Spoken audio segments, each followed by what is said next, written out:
பிடிச்ச இடத்தை தேடி வந்து நிக்குண்டா. எல்லாம் முடிஞ்ச பின்ன எரிய போறோம், புதைய போற சொர்க்க நரகம் போனதுக்கு சாட்சி இல்லடா.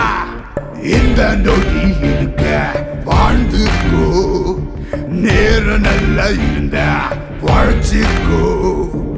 எதுவும் இங்க சரியும் இல்ல தவறும் இல்ல போடா.